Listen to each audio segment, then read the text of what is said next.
മധ്യേ ഉണ്ടല്ലോ. അപ്പോസ്തല പ്രവൃത്തികളുടെ പുസ്തകം 9-ാമത്തെ അധ്യായത്തിലേക്ക് നമ്മുടെ കണ്ണുകളിൽ ഒന്ന് പെട്ടെന്ന് തന്നെ ഓടിച്ചാട്ടെ.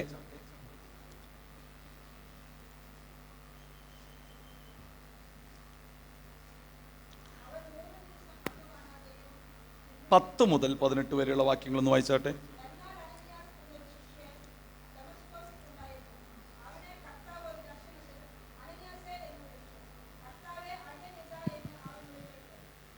അവനോട്, നീ എഴുന്നേറ്റ് നേർവീതി എന്ന തെരുവിൽ ചെന്ന് യൂദായുടെ വീട്ടിൽ തർസോസുകാരനായ ശൗൽ എന്ന പേരുള്ളവനെ അന്വേഷിക്കാം.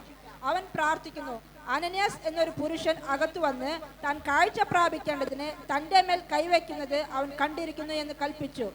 അതിന് അനന്യാസ്, കർത്താവേ, ആ മനുഷ്യൻ യെരൂശലേമിൽ നിന്റെ വിശുദ്ധന്മാർക്ക് എത്ര ദോഷം ചെയ്തു എന്ന് പലരും പറഞ്ഞ് ഞാൻ കേട്ടിരിക്കുന്നു. ഇവിടെയും നിന്റെ നാമത്തെ വിളിച്ചപേക്ഷിക്കുന്നവരൊക്കെയും പിടിച്ചു കെട്ടുവാൻ അവന് മഹാപുരോഹിതന്മാരുടെ അധികാരപത്രം ഉണ്ട് എന്ന് ഉത്തരം പറഞ്ഞു. കർത്താവ് അവനോട്, നീ പോക, അവൻ എൻ്റെ നാമം ജാതികൾക്കും രാജാക്കന്മാർക്കും ഇസ്രായേൽ മക്കൾക്കും മുമ്പിൽ വഹിപ്പാൻ ഞാൻ തിരഞ്ഞെടുത്തിരിക്കുന്ന ഒരു പാത്രമാകുന്നു. എൻ്റെ നാമത്തിനു വേണ്ടി അവൻ എന്തെല്ലാം കഷ്ടം അനുഭവിക്കേണ്ടതാകുന്നു എന്ന് ഞാൻ അവനെ കാണിക്കുമെന്ന് പറഞ്ഞു. അങ്ങനെ അനന്യാസ് ആ വീട്ടിൽ ചെന്ന് അവന്റെ മേൽ കൈവച്ചു. ശൗലേ, സഹോദര, നീ കാഴ്ച പ്രാപിച്ചു. പരിശുദ്ധാത്മ പൂർണ്ണനാകേണ്ടതിന് നീ വന്ന വഴിയിൽ നിനക്ക് പ്രത്യക്ഷനായ യേശു എന്ന കർത്താവ് എന്നെ അയച്ചിരിക്കുന്നു എന്ന് പറഞ്ഞു. ഉടനെ അവന്റെ കണ്ണിൽ നിന്ന് ചെതുമ്പൽ പോലെ വീണു. കാഴ്ച ലഭിച്ച് അവൻ എഴുന്നേറ്റ് സ്നാനമേൽക്കുകയും ആഹാരം കൈക്കൊണ്ട് ബലം പ്രാപിക്കുകയും ചെയ്തു. അപ്പോൾ ശൗൽ എന്തു ചെയ്തു? ബലം പ്രാപിച്ചു എന്ന് നാം വായിക്കുകയാണ്. Price the Lord. നമുക്കറിയാം, ആദ്യത്തെ 8 അധ്യായങ്ങൾ അപ്പോസ്തല പ്രവൃത്തികളുടെ പുസ്തകത്തിൽ ദൈവസഭയുടെ വളർച്ചയുടെ പ്രാരംഭ സമയങ്ങളെയാണ് അവിടെ നാം വായിക്കുന്നത്.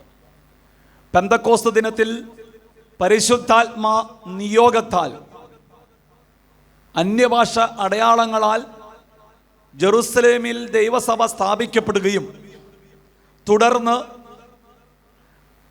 അധികം വിദ്യാഭ്യാസമില്ലാത്ത സാമാന്യരായ കോമൺ മാൻ, സാധാരണ മനുഷ്യരുടെ മേൽ പകരപ്പെട്ട പരിശുദ്ധാത്മാവിൻ്റെ മഹത്വത കൊണ്ട് ദൈവം തൻ്റെ സഭയെ എന്തു ചെയ്തു? പണിയുവാൻ തുടങ്ങി. ശൂന്യമായ അനുഭവങ്ങളിൽ നിന്ന് സ്വർഗം എന്ത് ചെയ്തു? കാത്തിരുന്ന ഒരു കൂട്ടത്തെ ദൈവം ശബ്ദമായി ഉപയോഗിക്കുകയും തുടർന്ന് ദിനം പ്രതി സഭ എന്ത് ചെയ്തു? വർദ്ധിച്ചു വന്നു. 3000, 5000 എന്ന കണക്കിന് നമ്മുടെ നാടൻ ഭാഷയിൽ പറഞ്ഞ വെച്ചടി എന്താണ്? ഐറ്റമാ. നിങ്ങൾക്ക് മനസ്സിലാൻ വേണ്ടി പറഞ്ഞതേ ഉള്ളൂ. അപ്പോൾ സഭ ഇങ്ങനെ 120 പേരിൽ നിന്ന് അത് എക്സ്പാൻഡ് ചെയ്തുകൊണ്ട് പലസ്തീന്റെ പല ഭാഗങ്ങളിലേക്കും ദൈവസഭ വളരുകയാണ്. ഈ ദൈവസഭ വളർന്നപ്പോൾ വളർച്ചയ്ക്ക് വിരുദ്ധമായി ശത്രു പടവാൾ കരങ്ങളിലേന്തി. അതിനുവേണ്ടി ഉപയോഗിക്കപ്പെട്ട ഒരു വ്യക്തിയുടെ മാനസാന്തരത്തിന്റെ ചില അനുഭവങ്ങളാണ് നാം ഇവിടെ വായിപ്പാനായിട്ടിടയായത്. ഈ പറയപ്പെട്ട ശൗൽ ഒരു സാധാരണ പുള്ളി ആയിരുന്നില്ല. 8-ാം അധ്യായം അതിൻ്റെ 3-ാമത്തെ വാക്യത്തിൽ കാണുന്നു,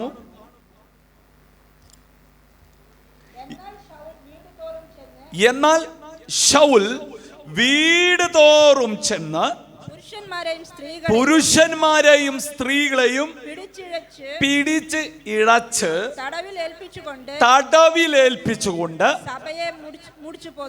സഭയെ സൂക്ഷിക്കുകയല്ല, സഭയെ മുടിച്ചു പോന്നു. അല്ലേ? നമ്മൾ ആഗ്രഹിക്കാത്ത ഒരു കാര്യമാണ് മുടിച്ചു പോയി എന്നുള്ളത്. അല്ലേ? നാം ചില ഭവനങ്ങൾ, അയ്യോ ആ ഭവനാകെ മുടിഞ്ഞു പോയി എന്നാ പറയാം. ഭവനമാകെ മുട്ടിഞ്ഞു പോയി. ഇവിടെ ഏതാ ഒരുവൻ വളരെ പരിശ്രമം നടത്തുകയാ, വർദ്ധിച്ചു കൊണ്ടിരുന്ന ദൈവസഭയെ മുടിപ്പിച്ചു കളയണം. അതിനുവേണ്ടി എന്ത് ചെയ്യുകയാണ്? ഭവനങ്ങളിൽ വീട് തോറും ചെല്ലുകയാണ്. അല്ലെ? എത്രത്തോളം അദ്ദേഹം മെനക്കെട്ട് കാണും. വീട് തോറും താൻ ചെന്ന് ഓരോ ഭവനങ്ങളിൽ നിന്നും പുരുഷന്മാരെയും സ്ത്രീകളെയും വലിച്ചിടക്കുക. അങ്ങനെ തന്നെയല്ലേ എഴുതിയിരിക്കുന്നത്? വലിച്ച് ഇടയ്ക്കുകയാണ്. എന്തിനു വേണ്ടിയിട്ടാണ്? ഇംഗ്ലീഷിൽ കൊടുത്ത ഡ്രാഗിങ്. ഡ്രാഗ് എന്ന് പറഞ്ഞാൽ എന്താണ്? ഡ്രാഗ് ചെയ്യുക അല്ലേ? നിങ്ങൾക്ക് എല്ലാവർക്കും അറിയാലോ ഡ്രാഗ് എന്ന് പറഞ്ഞാൽ എന്താണ്? വലിച്ചിടുക അല്ലേ? കമ്പ്യൂട്ടർ ഉപയോഗിക്കുമ്പോൾ നിങ്ങൾ ഫയൽ ഒന്ന് ഡ്രാഗ് ചെയ്തിടാറുണ്ട്, ഉണ്ടോ? വലിച്ച് അങ്ങോട്ട് ഡ്രാഗ് ചെയ്തിടും. അതുപോലെ ഡ്രാഗിങ് എന്നുള്ള പദം എന്ന് പറയാം, അത് കയ്യും കാലും പിടിച്ച് വലിച്ചിടയ്ക്കുക. ആരെയാ വലിച്ചിടയ്ക്കുന്നത്? വിശ്വാസത്തിന് വേണ്ടി നിന്നതിന്, സ്നാനപ്പെട്ടതിന്, പരിശുദ്ധാത്മ സ്നാനം പ്രാപിച്ചതിന്, ദൈവവചനം വെളിപ്പെട്ട് കിട്ടിയതിന്, യേശു ഞങ്ങളുടെ മിശിഹ എന്ന് ഹൃദയം കൊണ്ട് വിശ്വസിച്ചതിനൊക്കെയും വലിച്ചിടച്ച് എവിടെ കൊണ്ടുപോകുക? ഇങ്ങനെയുള്ള വിശ്വാസത്തെ ജെറുസലേമിൽ നിന്ന് കെട്ടിക്കുവാൻ ഇങ്ങനെയുള്ള ഒരെണ്ണത്തെയും ആമേൻ വെച്ചേക്കരുതെന്നുള്ള ഒരു മനോഭാവത്തോടുകൂടി ഈ ശൗൽ എന്ന് പറയുന്ന വ്യക്തിത്വം വളരെയധികം പരിശ്രമിക്കുകയാണ്. ഇനി ഈ 9-ാം അധ്യായത്തിൽ വരുമ്പോൾ അതിൻ്റെ രൂപത്തിനും ഭാവത്തിനും ഒക്കെ വ്യത്യാസം വന്നു. അതിൻ്റെ 2-ാം വാക്യം വായിച്ചാട്ടെ.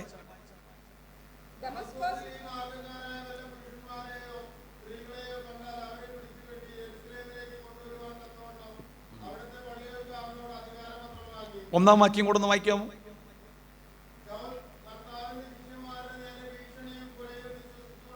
ഭീഷണിയും കൊലയും നിശ്വസിച്ചുകൊണ്ട് എന്ന് പറഞ്ഞു കഴിഞ്ഞാൽ പെന്തക്കോസ്ത് നാളിൽ ആത്മാവിനാൽ നിറയപ്പെട്ട് ദൈവവചനം പ്രസംഗിച്ചപ്പോൾ വചനം ഉള്ളിൽ കുത്തു കിട്ടിയവരായി രക്ഷിക്കപ്പെടുകയും സ്നാനപ്പെടുകയും ചെയ്ത് ജീവിത വിശുദ്ധി കാത്തു സൂക്ഷിക്കുന്ന ഒരു കൂട്ടം ജെറുസലേമിൽ വളർന്നപ്പോൾ മുച്ചൂടും അതിനെ മുടിപ്പിച്ചു കളയുവാൻ ഈ പരീശൻ പ്രമാണിയായ ശൗൽ ഇവിടെ കാണിച്ചതിനെ പറ്റി ദൈവവചനം സാക്ഷ്യം പറയുന്നത് എന്താണ്? കൊലയും ഭീഷണിയും. അപ്പോൾ ദൈവസഭയുടെ പ്രാരംഭം മുതൽ എന്തുണ്ട്? ഭീഷണി ഉണ്ട്, ഭീഷണി ഉണ്ട്.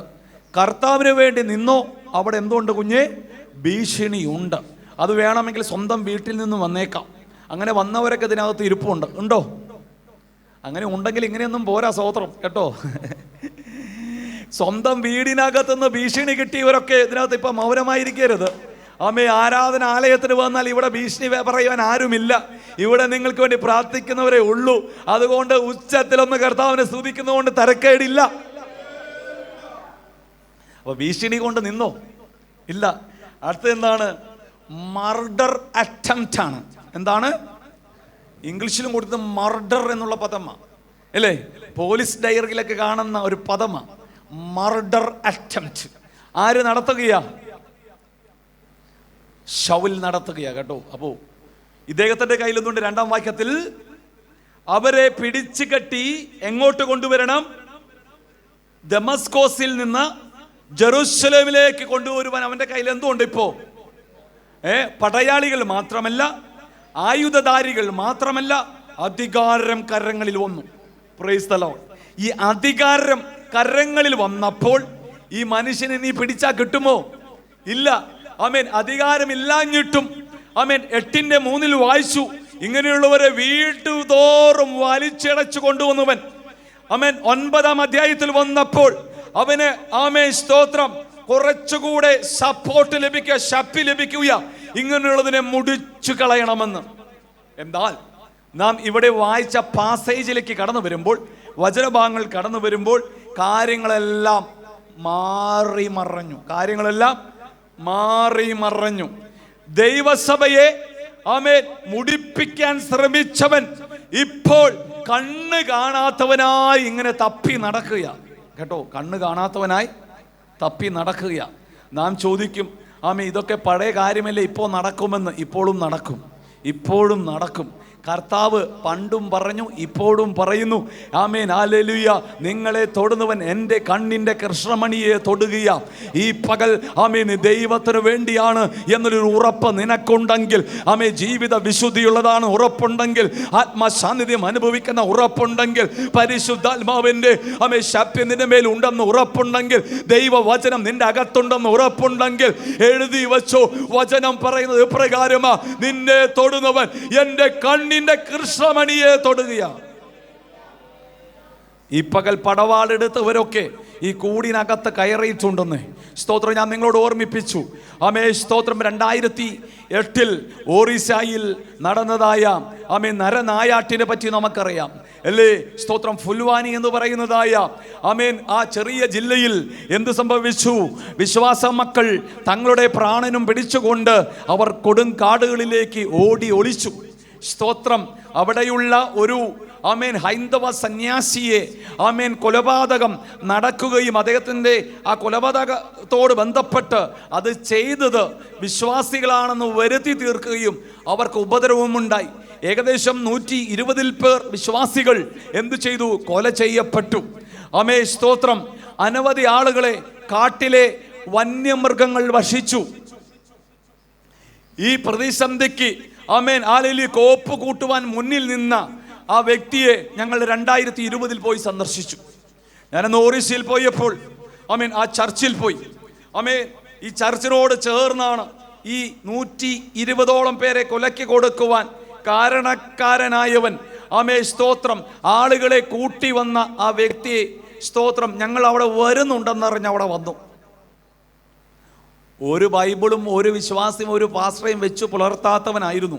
പക്ഷേ ആമേ സമയമായപ്പോൾ ദൈവം അവനെ തൊട്ടു.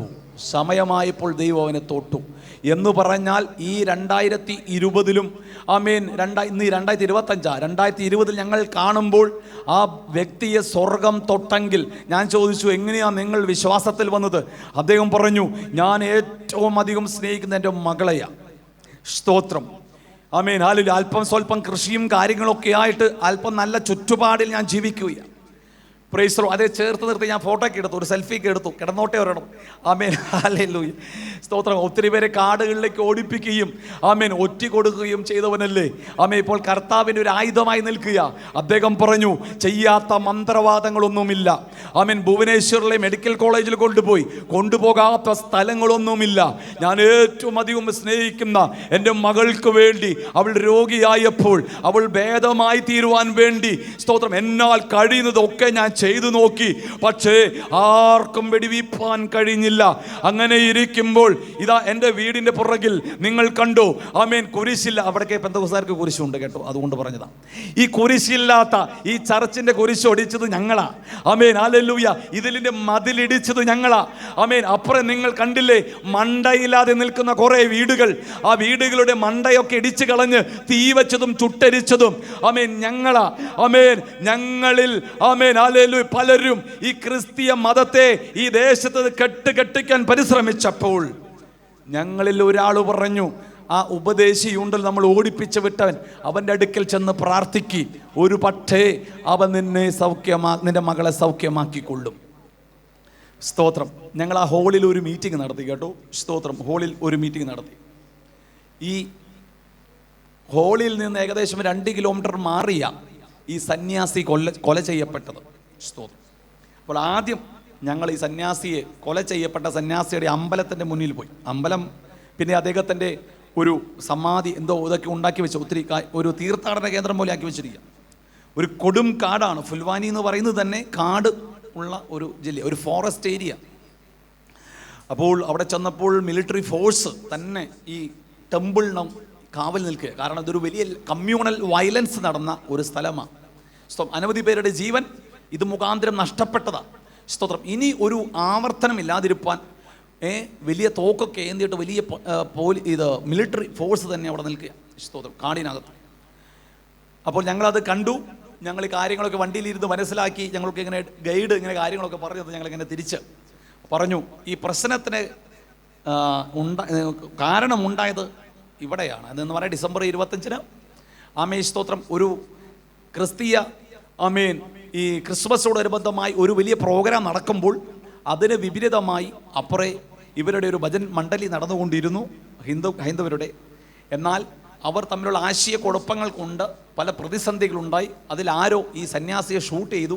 അദ്ദേഹം അവിടെ വെച്ച് കൊല ചെയ്യപ്പെടുവാനിട വന്നു. പിൽക്കാലത്ത് അതറിയപ്പെട്ടു, മാവോയിസ്റ്റുകാരാണ് അദ്ദേഹത്തെ കൊന്നു എന്നുള്ളത്. എന്നാൽ അത് ക്രിസ്ത്യാനികളാണെന്ന് വരുത്തി തീർക്കുകയും അങ്ങനെയാണ് ഉപദ്രവവും പ്രശ്നങ്ങളൊക്കെ ഉണ്ടായത്. അപ്പോൾ ഞങ്ങളുടെ ബൈബിൾ കോളേജിലെ ആമേ സ്തോത്രം ലൈബ്രറിയനായിരുന്നു ബീരേന്ദ്രകുമാർ ദിഗൽ. അപ്പോൾ ബീരേന്ദ്രകുമാർ ദിഗലിൻ്റെ വീട് ഈ കാടിനകത്ത് അടുത്ത സ്തോത്രം. അപ്പോൾ ഈ അപ്ഡേഷൻ ഇങ്ങനെ വന്നുകൊണ്ടിരിക്കുക ഓറിസിയിൽ നിന്ന്. ഞങ്ങളുടെ ബൈബിൾ കോളേജിൽ 2008 എന്ന് സംശയമുണ്ട് എനിക്ക്. അപ്പോൾ അദ്ദേഹം പറഞ്ഞു, അദ്ദേഹത്തിൻ്റെ അപ്പൻ അവിടെ ആ സ്ഥലത്ത് ഞാൻ പോയ ആ ഗ്രാമത്തിൽ അദ്ദേഹം ഒരു ഹൈസ്കൂൾ മാഷായിരുന്നു. അദ്ദേഹത്തിൻ്റെ വീടും വണ്ടിയും കാറും ഒക്കെ കത്തി നശിപ്പിച്ച്, വീടെല്ലാം കത്തിച്ച്, ഇവരുടെ 2 ഭാര്യയുടെ 2 സഹോദരിമാരും അപ്പനും അമ്മയും ഒക്കെ കാടുകളിൽ അഭയം പ്രാപിച്ചു. സ്തോത്രം. ഞങ്ങളുടെ അവിടെ പഠിക്കുന്ന 1-2 കുഞ്ഞുങ്ങളുടെ ബൈബിൾ കോളേജിൽ പഠിച്ച 1-2 പേരുടെ മാതാപിതാക്കളെ കടുത്തറുത്തു കൊന്നു. സ്തോത്രം. ഇതൊക്കെ ഉണ്ടായ വാർത്തയാണ്. പലരും രക്തസാക്ഷികളായി. ഇത് നടന്ന സംഭവമാണ്. സ്തോത്രം. അപ്പോൾ വേദനയോടെ അവർ അപ്ഡേഷൻ വരുമ്പോൾ ഈ കുട്ടികൾ പറയും, ഇന്ന സ്ഥലത്ത് ഇന്ന പ്രശ്നങ്ങൾ ഉണ്ടായി. സ്തോത്രം. അപ്പോൾ ഇതെല്ലാം ഒരു സംഭവം നടന്നപ്പോൾ, ഇത് പിൽക്കാലത്ത് 2020 ഞങ്ങൾ വിസിറ്റ് ചെയ്യുന്നത്. അപ്പോൾ ഈ വ്യക്തിയോട് ഞങ്ങൾ ചോദിച്ചു, ഇതിന് കാരണഭൂതനായ വ്യക്തിയോട് ചോദിക്കുക, എന്തുകൊണ്ടാണ് നിങ്ങൾക്ക് സംഭവിച്ചത്? അപ്പോൾ അദ്ദേഹം പറഞ്ഞു, അങ്ങനെ ആശ നഷ്ടപ്പെട്ട എൻ്റെ മകളെയും കൊണ്ട് പാസ്റ്റർ അടുത്ത് വന്നപ്പോൾ ആ പാസ്റ്റർ പ്രാർത്ഥിക്കുകയും അതിന് മുഖാന്തരം എൻ്റെ കുഞ്ഞ് സൗഖ്യമായി. സ്തോത്രം. അതിനുശേഷം ഞാൻ ഈ സഭയിലെ മെമ്പറാണ്. സ്തോത്രം. ഞങ്ങൾ അവിടെ ചെന്നപ്പോൾ അദ്ദേഹം അവിടെ ഇല്ലായിരുന്നു. എവിടെയോ ദൂരെ പോയി വന്നു എന്നറിഞ്ഞ് ആരൊക്കെയോ ഞങ്ങളെ കാണാൻ വന്നിട്ടുണ്ടെന്ന് അറിഞ്ഞ് ഓടി വണ്ടിയൊക്കെ പിടിച്ച് അദ്ദേഹം ഓടി കതച്ച് വരികയാണ്. സ്തോത്രം. ഞാൻ പറഞ്ഞതിൻ്റെ സാരം എന്താണെന്ന് അറിയാമോ? ആമേ. സ്തോത്രം. നിന്നെ തൊടുന്നവൻ ദൈവത്തിൻ്റെ കണ്ണിലെ കൃഷ്ണമണിയെ തൊടുന്നവനാ. Praise God. ഇവിടെ ഒരു ശൗലിനെ ദൈവം തൊട്ട് കഴിഞ്ഞപ്പോൾ നാം വായിച്ച വാക്യം ഇപ്രകാരമാണ്. അതിൻ്റെ ആ വാക്യം ഒന്ന് വായിച്ച 12ാം വാക്യം മാത്രം വായിച്ചാൽ മതി. അവൻ ആ വാക്യം 12ന്റെ പ്രാരംഭം. അവൻ പ്രാർത്ഥിക്കുന്നു. അനന്യാസ് എന്നൊരു പുരുഷൻ അകത്ത് വന്നു. അവൻ പ്രാർത്ഥിക്കുന്നു. സ്തോത്രം. ആരാണ് പ്രാർത്ഥിക്കുന്നത്? ശൗൽ പ്രാർത്ഥിക്കുക. ഇത് മാത്രം പറയാനാണ് ഞാൻ ഇന്ന് ഇത്രയും വാക്യം പറഞ്ഞതൊക്കെ, ബാക്ക്ഗ്രൗണ്ട് പറഞ്ഞത്. അവൻ പ്രാർത്ഥിക്കുന്നു. സ്തോത്രം. സഭയെ മുടിപ്പിക്കാൻ പരിശ്രമിച്ചവൻ ഇപ്പോൾ ഹല്ലേലൂയ സഭയുടെ നാഥനോട് എന്ത് ചെയ്യുക?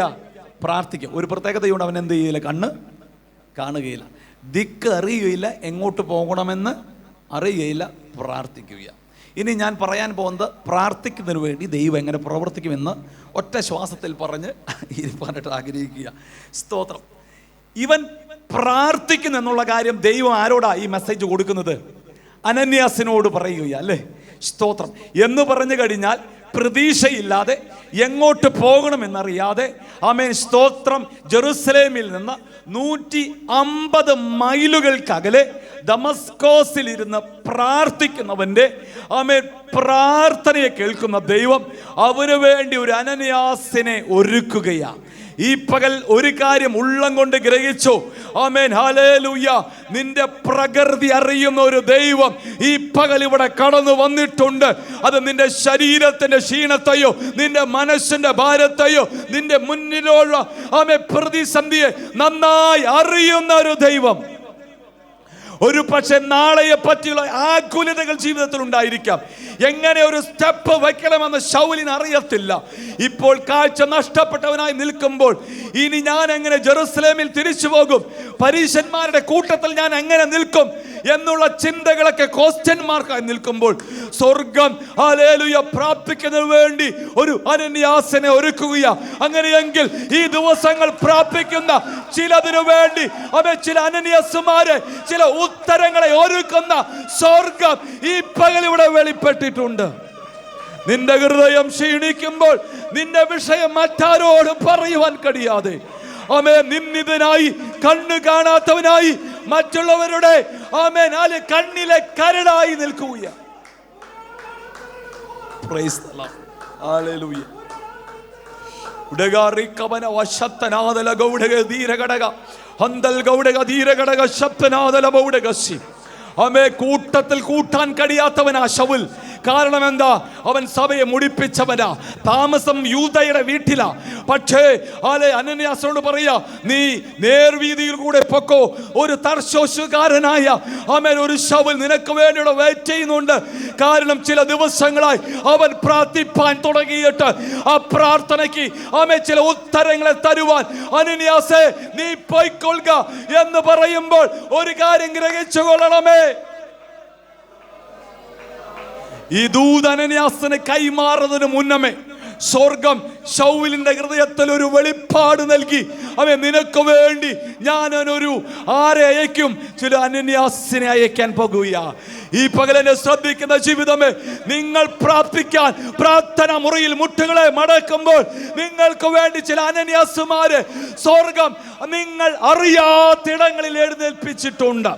അമേ ചില വീക്ക് പോക്കുകൾ ജീവിതത്തിൽ കടന്നു വരുവാൻ അമേ പ്രാർത്ഥനയോടെ ആയിരിക്കുന്ന ദൈവ പൈതല്, അമേ നിങ്ങൾ മുട്ടുമടക്കുമ്പോൾ തന്നെ പ്രാർത്ഥനയ്ക്ക് ഉത്തരം എന്ന രീതിയിൽ ചിലരുടെ ഹൃദയങ്ങളെ തുറപ്പാൻ സ്വർഗത്തിന് കഴിഞ്ഞിട്ടുണ്ട്.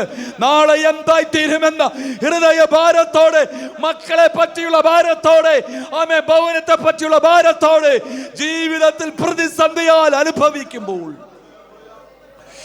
ഉടകാറകതന വശത്തനാതിരകാലഘടക ഹത്തനാദന ബൗഡക സതകേറിക്കവന വശത്ത് സ്വർഗം പറയുന്നത് പ്രകാരമാ. ആമേൻ, ഹല്ലേലൂയ. പൗലോസേ, നിന്റെ ഹല്ലേലൂയ കണ്ണുകൾ ഒരു പക്ഷേ കാണത്തില്ലായിരിക്കാം. ആമേൻ, നീ സഭയെ പീഡിപ്പിക്കുന്നവനായതുകൊണ്ട് ആമേൻ, ഹല്ലേലൂയ, ഒരു വിശ്വാസിയുടെ ആത്മബന്ധം നിനക്കില്ല. നീ ഇപ്പോൾ തനിച്ചായി, ആമേൻ, ഒറ്റപ്പെട്ടവനായി നിന്റെ ഹൃദയത്തിന്റെ വേദന പകർത്തു നൽകുവാൻ ചാരത്താരുമില്ലാതെ ആമേൻ ക്ലേശത്തിൽ കൂടെ കടന്നു പോകുമ്പോൾ ആമേൻ നീ പ്രാർത്ഥിപ്പാൻ മുട്ടും അടക്കുമ്പോൾ തന്നെ നിനക്ക് വേണ്ടി ഞാൻ അനന്യാസിന്റെ ഹൃദയത്തെ തൊട്ടിട്ടുണ്ട്. ഈ പകൽ വിശ്വസിച്ചു കൊള്ളുക. മാതാവേ, പിതാവേ, വിശ്വസിച്ചു കൊള്ളുക. നിനക്ക് വേണ്ടി സ്വർഗം ചിലതില് ആമേ കരുക്കൾ, ആമേ സ്വർഗം വെളിപ്പെടുത്താൻ പോകുക. ചില വലിയ ദൈവം ഉറക്കാൻ പോകുക. യേശുവിന്റെ അധികാരമുള്ള നാമത്തിൽ, യേശുവിന്റെ അധികാരമുള്ള നാമത്തിൽ ആമേൻ, ഹല്ലേലൂയ. ഓ വെളിപ്പാട് ആമേൻ പൗലോസിന് ശൗലിന് സ്വർഗം നൽകുക.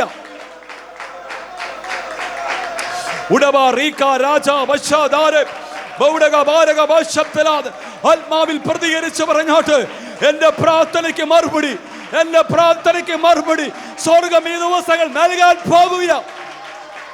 ഇതെങ്ങനെ സംഭവിക്കും? ഇതെങ്ങനെ വെളിപ്പെട്ട് വരുമെന്ന്? ശൗലേ, നിന്നെ കൊണ്ട് ദൈവത്തിന് ആവശ്യമുണ്ട്. നിന്റെ അധികാര പത്രമൊന്ന് മാറ്റിക്കോ. അമേ സ്തോത്രം. നിന്റെ അധികാര പത്രങ്ങളൊന്ന് മാറ്റിക്കോ. ഉടവ റീക രാജന വശതര മുൻവിധികൾ മാറ്റിവെച്ചോ. അമേ പ്രാർത്ഥിക്കുന്ന ചിലതിന്റെ ഹൃദയം തകർന്ന ചിലതിന്റെ കണ്ണുനീരോട് ആയിരിക്കുന്ന ചിലതിന്റെ ഹൃദയം പകരുന്ന ചിലതിന്റെ അമേ വിഷയങ്ങൾക്ക് മറുപടിയാൽ സ്വർഗം ഈ പകൽ എഴുന്നേറ്റിട്ടുണ്ട്. യേശുവിൻ നാമത്തിൽ, യേശുവിൻ നാമത്തിൽ, യേശുവിൻ നാമത്തിൽ. Glory to God, glory to God, glory to God, glory to God, glory to God, hallelujah. അപ്പോൾ സ്തോത്രം. എല്ലാവരും വെറുക്കപ്പെട്ടവനാ. ഈ ആള് ശൗലാണെന്ന് അറിഞ്ഞു കഴിഞ്ഞാൽ ഒരുത്തം പോലും, ഒരു വിശ്വാസി പോലും ഇവനെ കൈക്കൊള്ളുകയില്ല. പക്ഷെ യൂദയുടെ ഭവനത്തിൽ അവൻ വിശ്രമിക്കുക. കേട്ടോ, എന്നെ അവിടെ ചിന്തിപ്പിച്ച ഒരു കാര്യം, ഈ കുറേ പേര് കൂടിയാ പുള്ളി എങ്ങോട്ട് വന്നത്? ദമസ്കോസിലോട്ട് വന്നത് അല്ലേ? കണ്ണ് കാണാതിരിക്കുമ്പോൾ കൂടെ വന്നവരാരും ഇല്ല. അവരൊക്കെ വഴി വിട്ടേച്ച് വീട് കാണിച്ച് അവനെ തള്ളി വിട്ടുപോയി. സ്തോത്രം. മുന്നേ നിന്നവൻ ഇപ്പോൾ പുറകില. അവനിപ്പോൾ തനിച്ചായി നിൽക്കുക. കേട്ടോ, സാഹചര്യം അനുകൂലമല്ലെന്നേ. Praise God. കൂടെ വന്നവരൊക്കെ ശൗലിനെ കൈവിട്ടു. ആമേ, ദൈവത്തിന് നിന്നെ പറ്റിയൊരു പദ്ധതിയുണ്ടെങ്കിൽ കൂടെയുള്ളതിനെ ഒക്കെ വിട്ടാൻ ദൈവം ചില പദ്ധതികളെ ഒരുക്കും. ആമേ, ദൈവത്തിന് ആമേ നിന്നെ പറ്റിയുള്ള പദ്ധതി വെളിപ്പെടണമെങ്കിൽ ആമേ ചിലതിനെയെല്ലാം ആമേ നീ വിടേണ്ടത് ആവശ്യമാ. ആമേ, മോറിയയുടെ മലയിലേക്ക് നോക്കൂ. ആമേൻ, 4 ബാലിക്കാരെയെല്ലാം താഴെ നിർത്തി അപ്പനും മകനും ആമേൻ വിറകുമായി മുകളിലോട്ട് കയറുക. ചിലതിനെ മാറ്റിവെച്ച് ആമേ, ചിലതിനെ ഹല്ലേലൂയ ജീവിതത്തിൽ മാറ്റിവെച്ചാൽ ആമേൻ, ഹല്ലേലൂയ മുറുകെ പറ്റുന്ന പാപത്തെ ആമേൻ, നിന്റെ ഹൃദയത്തെ ക്ഷീണിപ്പിക്കുന്ന ചില പദങ്ങളെ ആമേൻ, ഹല്ലേലൂയ ചില ആന്തരിക മുറിവുകളെ ഹൃദയത്തിനകത്ത് ആമേൻ സ്തോത്രം മുറിവേറ്റ് കിടക്കുന്ന ചില വാക്കുകൾ, ചിലരോടുള്ള വിദ്വേഷങ്ങൾ, ചിലരോടുള്ള കോപങ്ങൾ, ചിലരോടുള്ള ക്രോധങ്ങൾ, യേശുവിന്റെ നാമത്തിൽ അതെല്ലാം വിട്ടോ. അതെല്ലാം വിട്ടോ. അത് വെച്ചാൽ ഒരു അനുഗ്രഹമില്ല.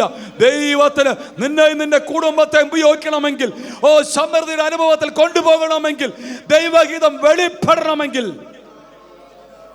അമേശാലയിൽ ചില കണ്ണുകളൊക്കെ അടങ്ങി പറ്റൂ. അമേ ചിലതിനൊക്കെ ഫുൾ സ്റ്റോപ്പ് ഇട്ടേ പറ്റൂ. അമേൻ, ഹല്ലേലൂയ. ഈ ദിവസങ്ങൾ, അമേൻ, സ്തോത്രം. അതെ, ഇതാണ് നല്ലതെന്ന് ചിന്തിക്കുമ്പോൾ അതിനെല്ലാം ഫുൾ സ്റ്റോപ്പ് ഇട്ടു. ഈ ദിവസങ്ങൾ കർത്താവ് നിന്നെ ഉപയോഗിക്കാൻ ആഗ്രഹിക്കുക. എന്നെ ശ്രദ്ധിക്കുന്ന യൗവനക്കാര, അമേ, ജീവിതത്തിന്റെ ഇഷ്ടത്തിനൊത്തവണ്ണം ഓടി ഒന്നുമില്ലാത്തവനെ പോലെ ആയിത്തീരരുത് കേട്ടോ. ഒരു വാക്യം മനസ്സിൽ കടന്നു വരുന്നു. അമേ, സദൃശ്യവാക്യങ്ങൾ 19 അമേനൊന്ന് വായിച്ചു വിട്ടാട്ടെ. 2-ാം വാക്യം. പരിജ്ഞാനമില്ലാത്ത മനസ്സ് എന്തല്ലെന്നാ പറഞ്ഞേ? നന്നല്ല. സ്തോത്രം. അപ്പൊ എന്തു വേണം? മനസ്സിൽ എന്ത് വേണം? പരിജ്ഞാനം വേണം. അടുത്ത വാക്യം. തത്രപ്പെട്ട് കാൽ വയ്ക്കുന്നവനോ. ഈ പരിജ്ഞാനമില്ലാത്തവന്റെ ഒരു വിഷയം എന്താ പറയുക? തത്രപ്പെട്ട് എന്ത് ചെയ്യും? വായിച്ചടെ. തത്രപ്പെട്ട് കാൽ വെക്കുന്നവനോ പിഴച്ചു പോകും അല്ലേ? അപ്പൊ തത്രപ്പാടോടുകൂടിയ ഞാൻ എനിക്ക് വേണ്ടി ചില വഴികൾ വെട്ടുന്നത്. കാരണം ദൈവ പരിജ്ഞാനമില്ലായ്ക കൊണ്ട്. പക്ഷെ ഒരു ദൈവ പൈതലെ സംബന്ധിച്ചിടത്തോളം ദൈവവചനം അവരോട് കൂടെയുണ്ട്. ഒരു ദൈവ പൈതലെ സംബന്ധിച്ചിടത്തോളം ദൈവിക ആലോചന അവനോട് കൂടെയുണ്ട്. അഭിഷിക്തന്റെ ആലോചനയുണ്ട്. അമേ, സ്തോത്രം. ദൈവാത്മാവിന്റെ ഗൈഡൻസ് ഉണ്ട്. അമേൻ. ഇത് ഉള്ളിടത്തോളം കാലം അവനോ അവളോ തത്രപ്പെടുകയില്ല. അമേ, സ്തോത്രം. ഈ പകൽ മുന്നോട്ട് എങ്ങനെ ഗമിക്കുമെന്ന ചിന്താഭാരം ജീവിതത്തിലുള്ളപ്പോഴും ദൈവിക ആലോചന ഏറ്റെടുത്താണ് മുന്നേറുന്നതെങ്കിൽ നിന്റെ മുന്നോട്ടുള്ള യാത്രയിൽ നീ പിഴച്ചു പോകുവാൻ ഇടവരികയില്ല. ഇവിടെ ശൗലിനെ സംബന്ധിച്ചത് എന്താണ്? പരിജ്ഞാനമില്ലായിരുന്നു. എന്തിൻ്റെ പരിജ്ഞാനമില്ലായിരുന്നു? ദൈവിക പരിജ്ഞാനമില്ലായിരുന്നു. അവനെന്ത് ചെയ്തു? തത്രപ്പെട്ടു. ഒരു ആവേശം മൂത്ത് എന്ത് ചെയ്തതാണ്? ഈ മാർഗക്കാരെ എന്നാണ് അവിടെ എഴുതിയിരിക്കുന്നത്. ഈ മതക്കാരെയല്ല. ക്രിസ്ത്യാനികൾ എന്താ വിളിച്ചിരുന്നേ? ഈ മാർഗക്കാരെ. മതക്കാരല്ല കേട്ടോ. ക്രിസ്ത്യാനി എന്ന് പറയുന്ന ഒരു മതം അല്ല കേട്ടോ. ക്രിസ്ത്യൻ മതം അല്ല, ഇതൊരു മാർഗം. It's a way. എന്താണ്? ഈ മാർഗക്കാരെ ഉപദ്രവിക്കുവാൻ അവൻ തത്രപ്പെട്ടു. അവസാനം അവൻ്റെ പ്ലാനും പദ്ധതികളും ഒക്കെ എന്ത് ചെയ്തു? പിഴച്ചുപോയി. ദൈവ പൈതലേ, ആമേ, കർത്താവിനെ ആത്മാർത്ഥമായി നീ സ്നേഹിക്കുന്നുവെങ്കിൽ, ആമേൻ, ഹല്ലേലൂയ, ഞാൻ വിശ്വസിക്കുന്നു, ആമേൻ, നീ ഒരു ശബ്ദം കേൾക്കും നിന്റെ പുറകിൽ നിന്ന്. ഇതാകുന്നു വഴി മകനെ, ഇതാകുന്നു വഴി മകളെ എന്ന് പറയുന്ന ഒരു മന്ദമായ സ്വരം നിന്റെ കാതുകളിൽ, ആമേ, കേൾപ്പിക്കുവാൻ എൻ്റെ സ്വർഗത്തിലെ ദൈവം മതിയായവനാ. ജീവിതയാത്രയിൽ, ആമേൻ, എങ്ങനെ മുന്നേറണമെന്നറിയാതെ, ആമേ, പകച്ചു നിൽക്കുമ്പോൾ നീ യഥാർത്ഥമായി ഒരു ദൈവ പൈതലെങ്കിൽ ഈ ദിവസം ഇമ്പമായ സ്വരം നിന്റെ കാതുകളിൽ കേൾപ്പിക്കുവാൻ സ്വർഗത്തിലെ ദൈവം മതിയായ ദൈവമാ. അപ്പോൾ ഈ പൗലോസിനെ കൂടെ വന്നവരൊക്കെ കൈവിട്ടു. പിന്നെ അവരുടെ അഡ്രസ്സ് അവിടെ പുസ്തകത്തിൽ എഴുതിയിട്ടില്ല. അവരെ പറ്റി ഒരു വിവരണവും അവിടെ കൊടുത്തിട്ടില്ല. എന്ന് പറഞ്ഞാൽ തികച്ചും ഒറ്റപ്പെട്ടവനായി നിൽക്കുകയാണ്. ഈ തികച്ചും ഒറ്റപ്പെട്ട് കഴിയുമ്പോൾ ആ പൗലോസ് ചെയ്യുന്ന ഒരു പരിപാടിയാ. എന്തായിരുന്നു? ഒത്തിയിരുന്ന് പ്രാർത്ഥിക്കുക. വേറെ പ്രത്യേകിച്ച് ഡ്രാമയൊന്നുമില്ല, വേറെ ഒരു പരിപാടിയുമില്ല കേട്ടോ. ആമേൻ. ചില വിഷയങ്ങളെ മധ്യ ഒറ്റപ്പെട്ടെന്ന് തോന്നുമ്പോൾ, ആമേ, മറ്റാരും സഹായിപ്പാനില്ലെന്ന് തോന്നുമ്പോൾ, ഒരു വഴിയും തെളിഞ്ഞു വരുന്നില്ല എന്ന് തോന്നുമ്പോൾ, മുട്ടുമടക്കാൻ അറിയുമ്പോൾ ഇതിലും മേത്തരമായ ഒരു കാര്യം ഈ ലോകത്തിലില്ല. മുട്ടുമടക്കി പ്രാർത്ഥിച്ചുകൊള്ളണം. എന്നെ ശ്രദ്ധിക്കുന്ന യൗവനക്കാരെ, ഇപ്പോൾ ചിന്തിക്കും എല്ലാ വഴിയും ക്ലിയറാ. ഞാൻ പോകുമ്പോൾ ഒന്നെന്നായി വഴി തുറന്നു വരികയാ. അവിടെ നിന്നും ഇവിടെ നിന്നും അല്പസ്വല്പം, ആമേൻ, അല്ലെ പണമൊക്കെ വരുന്നുണ്ട്. അവിടെ നിന്നും ഇവിടെ നിന്നും അല്പസ്വല്പം ജ്ഞാനമൊക്കെ ലഭിക്കുന്നുണ്ട്. അവിടെ നിന്നും ഇവിടെ നിന്നും ഒക്കെ അല്പസ്വല്പം കൂട്ടുകാരൊക്കെ കിട്ടുന്നുണ്ട്. ആമേൻ.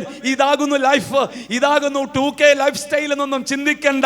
എന്നെ പോലുള്ളവരൊക്കെ പറയുമ്പോൾ ഇത് തന്തവൈബാണെന്ന് പറഞ്ഞ് തള്ളുന്ന ഒരു ആധുനിക ലോകത്തിൽ നിൽക്കുമ്പോൾ, ആമേൻ, ആമേൻ, ഞാനൊരു പക്ഷേ തന്തവൈബായിരിക്കാം. പക്ഷേ ഈ ചുമക്കുന്ന പുസ്തകം ഇന്നും എന്നും മനനിയ, ഇതിനൊരു മാറ്റമില്ലെന്ന്. ആമേൻ.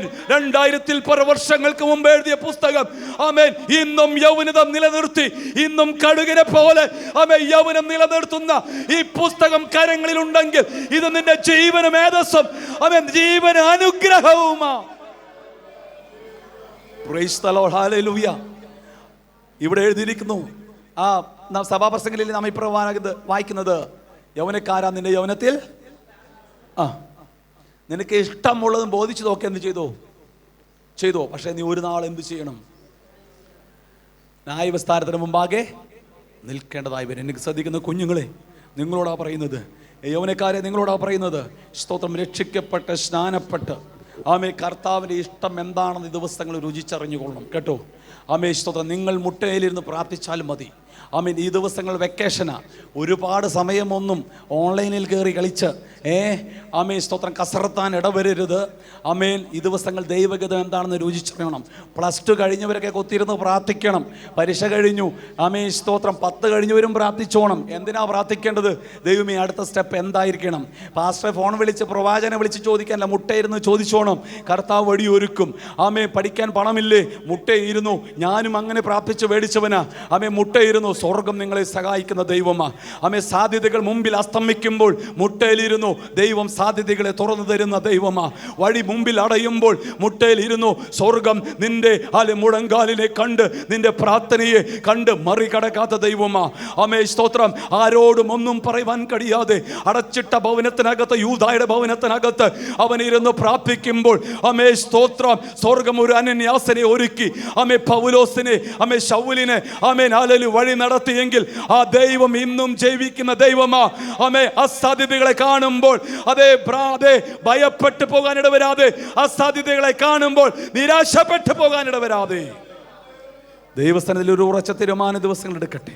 പ്രാർത്ഥനയുടെ ശക്തി വർദ്ധിപ്പിക്കട്ടെ. ഈ എൻ്റെ വചനങ്ങൾ ഞാനിവിടെ ഫുൾ സ്റ്റോപ്പ് ഇടുകയാണ്. ദൈവവചനങ്ങളാൽ നമ്മെ അനുഗ്രഹിക്കട്ടെ.